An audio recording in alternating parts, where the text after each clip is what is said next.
త్రయోదశి నాడు గురువు శిష్యులకు పాఠం చెప్పకూడదని ఒక సంప్రదాయం ఉంది. ఈ సంప్రదాయం ఏ రకంగా వచ్చింది?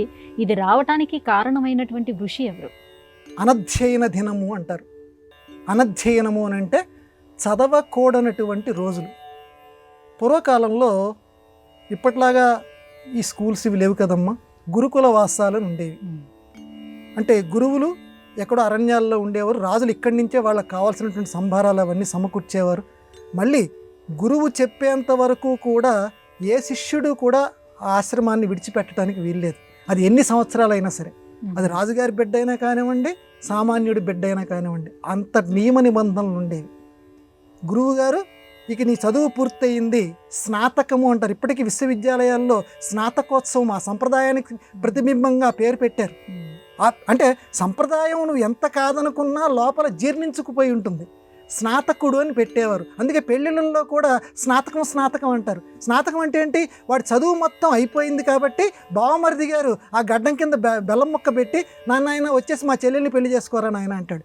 స్నాతకోత్తరం అంటే స్నాతకం అయిపోయింది, చదువుకోవటం అయిపోయిందని. కాబట్టి గురువుగారు స్నాతకం అయ్యేదాకా ఎవరిని రానిచ్చేవారు కాదు, పిల్లవాడిని మళ్ళీ పంపించేటువంటి వాళ్ళు కాదు. అటువంటి స్నాతక ఉత్సవాలు జరగకుండానే పాణిని అనేటువంటి ఒక శిష్యుడు ఒక గురువుగారి దగ్గరికి వచ్చాడు. వచ్చిన వెంటనే ఆ గురువుగారు ఇలా చెయ్యి చూశాడు. చెయ్యి చూసి, అరే నీకు విద్యారేఖ లేదురా అన్నాడు. విద్యకు సంబంధించినటువంటి రేఖ ఒకటి ఉంటుందిరా, ఆ విద్యారేఖ నీ చేతిలో లేదురా, నీకు విద్య రాదు అన్నాడు. పాణిని అంటే తక్కువవాడమ్మా. తర్వాత కాలంలో శివుడి గురించే తపస్సు చేసి శివుడి వల్ల మహేశ్వర సూత్ర ఐవుండ్రులు కేవోంగయో హైవరట్లన్యమగణనం జప ఇకడదస్ ఇలాగా మాహేశ్వర సూత్రాలు 14 ఉన్నాయి. వాటి ద్వారానే సమస్తమైనటువంటి అక్షరాలు ఏర్పడ్డాయి మనకి. ఈరోజు ఆయన దయ వల్లే మనం చదువుకుంటున్నాం. అటువంటి వాడిని పట్టుకొని ఆ చిన్నతనంలో గురువుగారి దగ్గరికి వెళ్తే, నీలో విద్యారేఖ లేదురా, నీకు విద్య రాదు అన్నాడు.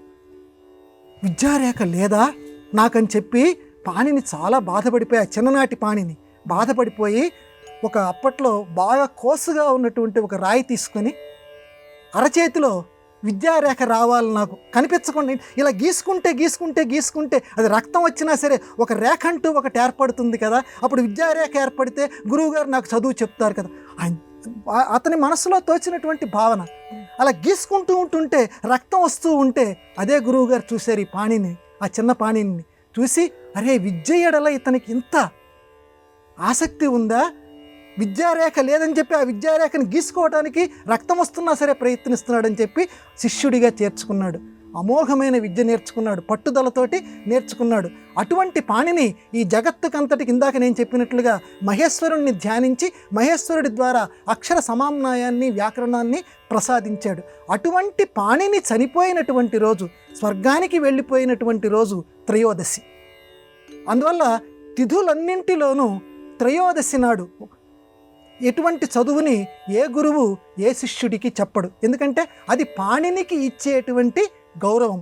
ఆ రోజు అప్పుడు అక్టోబర్ 2 గాంధీ జయంతి నాడు కొన్ని దుష్ఫలితాలు కలిగించేటువంటి వాటికి దూరంగా ఎలా మనం ఉంటామో, అది గాంధీ గారికి మనం అందరం ఇచ్చేటువంటి నివాళిగా ఎలా భావిస్తామో, ఆ రకంగానే త్రయోదశి నాడు, ఈరోజు త్రయోదశి నాడు ఎందుకు చదువుకోవట్లేదు ఎవరు, గురువుగారు ఎందుకు చదువు చెప్పటం లేదు, పాణిని మహర్షి చనిపోయినటువంటి రోజు అని పాణినికి ఈ జాతి గురు శిష్యులు గౌరవం అందించే రోజు. కాబట్టి త్రయోదశి నాడు సంప్రదాయం తెలిసినటువంటి ఏ గురువు కూడా కొత్తగా పాఠం ఏది చెప్పడు. ఇది పూర్వకాలం ఈ విద్యాభ్యాసం రాకమునుపు, ఈ కాన్వెంట్ల చదువు రాకమునుపు చాలా కాలం ఈ దేశంలో అమల్లో ఉంది. కాబట్టి త్రయోదశి నాడు చదవకూడదు అనే నిబంధన అందువల్ల ఏర్పడింది.